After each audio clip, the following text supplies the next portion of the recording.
What's up, everybody? Mike and Webbs here from the Intelligent Hoodlums, and today we want to share with you 3 tools that can help you get some multimedia resources in your classroom. We know that the challenge as a teacher is finding those resources, making sure they're reliable, they're high quality, making sure you're meeting those standards like the ISTE standards, digital citizenship standards. And so these tools we're going to present to you are really going to help you alleviate some of that frustration. And we'll give you a couple of tips and tricks on how to use them. Mike, over to you. All right, so again, you're probably doing projects in your classroom. You're having your students produce content, whether it's essays, whether it's just slideshows or whatever. And a lot of third-party tools are already integrating some of these tools, but we're going to show you where they actually live. If you're someone who uses Adobe Spark, they have a new Unsplash integration there. There's an add-on for Google Slides. There's tons of places to get this. There's no excuse for your students to be taking copywritten materials from the internet and use them. So I'm going to do a very brief screen share. I'm going to walk through 3 very cool tools that you might be interested in. And so the very first one here is Unsplash, and Unsplash is well worth the free cost of admission that it has.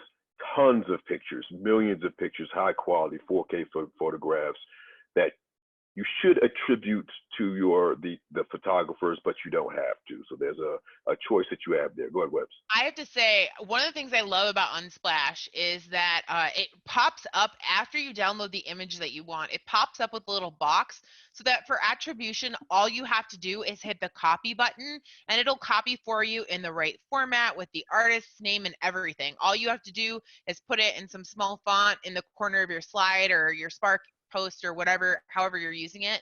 It makes it super easy to do attribution and do the right thing as a digital citizen.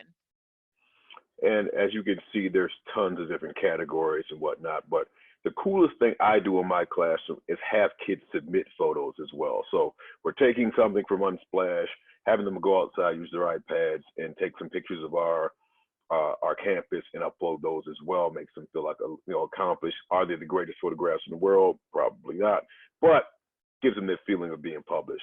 So I don't know. I've really seen cool some of your kids' photos. They're pretty good. Well, they've got some skills. They do. I can't front. They have some skills. You can also set up collections. So if kids are doing projects that are on a certain theme, they can put those themes together as collections and save those there. All the accounts are free. All you need is your website. If your email address. If you're at a school that is GAFE, you have that GAFE email address. You can log in with Google and handle your business. So Unsplash is probably my favorite place for free copywritten video, or copyright-free rather, photographs. Mine as well. What's next up as far as tools to use? My favorite of all of them is MixedKit, just because MixedKit is kind of funky. It's the newest kid on the block, but completely free HD videos and artwork for you to use wherever you want. And just really outside the ballpark type stuff. You've got the ability to have, just tons of different categories of things. There are weird styles as well. So if you're someone who's a film junkie and wants a different type of style, you can go and throw those things inside there. Great website to use for your students when they're doing multimedia. Again, different ideas here. All you need to do is download them and you can use them for whatever projects you need to. Is there attribution? Totally cool. Is there attribution for these? There are no attributions that are created like Unsplash. Could you go back and link back to the video that you acquired? Of course you could, but there's no obligation to attribute to the authors or the photographers or videographers here. But again, great website to use and create things, especially for students who perhaps don't have devices that can create their own content. So if you're using Chromebooks and things like that, where you're not gonna be able to take those outside and actually shoot film, great place to go. And then last but not least, Pexels is kind of a mixture of Unsplash and MixedKit in terms of it has both free photos and videos like MixedKit has. Really nice photographs here. Joining is free again. There were some issues in which there were some ads and stuff on the pages that kind of confuse kids sometimes, but largely those are disappearing. Um, really cool stuff. Same thing as Unsplash. You can make collections, you can favorite them, and they do give you the attribution ability here as well. So those are just 3 places you could go to totally avoid having to rip any artists or any photographers rather off. Is there any concern for any of these about inappropriate content?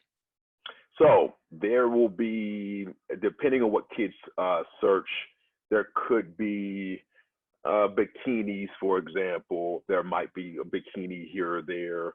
But in terms of just way out, like, NC-17 type stuff, I haven't, in the years I've been using the tools, I haven't run into those things.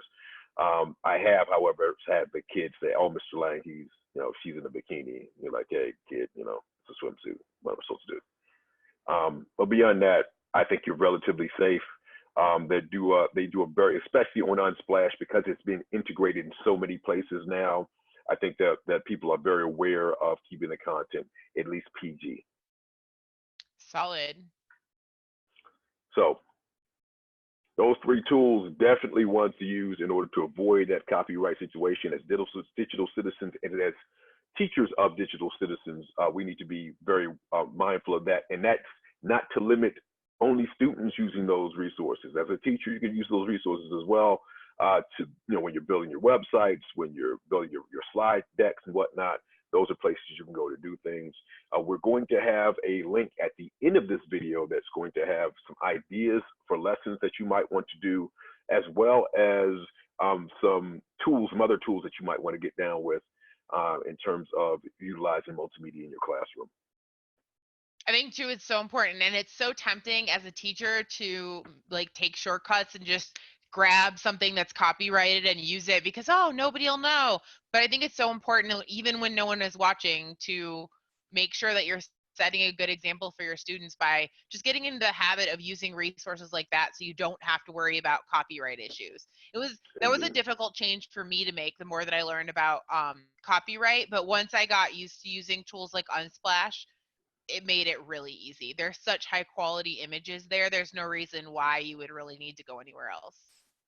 And that's the other thing that kind of the reason why you want to use those tools is it also inspires and gives your kids some ideas about perhaps if they are taking photographs, different ways they can do it. If they are shooting video, different ways they might want to do it, and have them contemplate how did that artist do that, and giving those deeper conversations in your classroom in terms of how can we duplicate the same process this artist is using in order to create our own original works of art. So sure, because I think a big way of learning is analyzing someone else's work and looking at how is this framed, what does this look like, what is it that draws our eye. It's a great opportunity. Obviously it lends itself to like an art classroom, but for the regular classroom as well, for all the mediums that you talked about, doing slide decks or websites or whatever, like you can break those down and then figure out like, how do I create my own version of this or do my own interpretation on a similar image. That's awesome. That's it. So yeah, that's it for us, and we'll catch you next time. God bless America.